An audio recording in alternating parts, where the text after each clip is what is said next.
আপনার বাড়িতে যাওয়ার যে রাস্তা, সেই রাস্তা নিয়ে যদি আপনার প্রতিবেশীর সাথে কোনো প্রবলেম থাকে, যদি এমন হয় যে আপনি বাড়িতে যাতায়াত করার জন্য আপনার একমাত্র রাস্তা যেটা, সেই রাস্তাটা আপনার প্রতিবেশী কোনো কারণে আপনাকে দিতে চাচ্ছে না, এবং আপনি তাকে অনেকবার বলার পরেও সে কোনো না কোনোভাবে কোনো না কোনো ঝামেলা সে ক্রিয়েট করছেই, এবং প্রতিদিন বাসা থেকে বেরোনোর সময় এবং ঢোকার সময় এই প্রবলেমটার ফেস আপনাকে করতে হচ্ছে, এই ক্ষেত্রে আপনার করণীয় কী?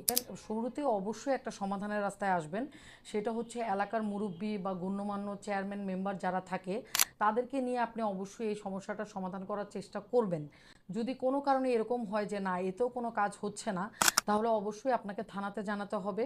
থানায় আপনি একটা জিডি করে পুলিশের সাহায্যে আপনি এই জিনিসটার প্রবলেম সলভ করতে পারেন। একদম লাস্ট রিসোর্ট হিসেবে যদি কোনোভাবেই থানা, পুলিশ এবং কোনোভাবে এলাকার গণ্যমান্য ব্যক্তিকে দিয়েও যদি এই প্রবলেম সলভ না হয়, তাহলে অবশ্যই আপনি ম্যাজিস্ট্রেট কোর্টে যাবেন এবং ওইখানে যে 145 ধারার একটা মামলা ফাইল করবেন। এবং আমরা নর্মালি যেটা বলে থাকি যে আপনি যখন একটা জায়গায় বসবাস করবেন, আপনার যাতায়াতের যে রাস্তাটা, এটা কিন্তু আপনার ইজমেন্ট রাইট, এটা কিন্তু আপনার একটা সাংবিধানিক রাইট। এই রাইটটা কিন্তু আপনি পাওয়ার হকদার, কারণ আপনি তো আপনার বাড়িতে রাস্তা ছাড়া যেতে পারবেন না। সো আপনি যখন এডিএম কোর্টে মামলাটা করবেন, তখন অপোজিট পক্ষ কোর্টে হাজির হয়ে কেন সে রাস্তা দিচ্ছে না, কেন সে রাস্তা দিবে না, এই জিনিসটার কারণ সে কোর্টকে দর্শাতে আসলে বাধ্য হবে। তখনই এটার একটা সলিউশন করার একটা প্রবাবিলিটি বা একটা পসিবিলিটি দেখা দিবে।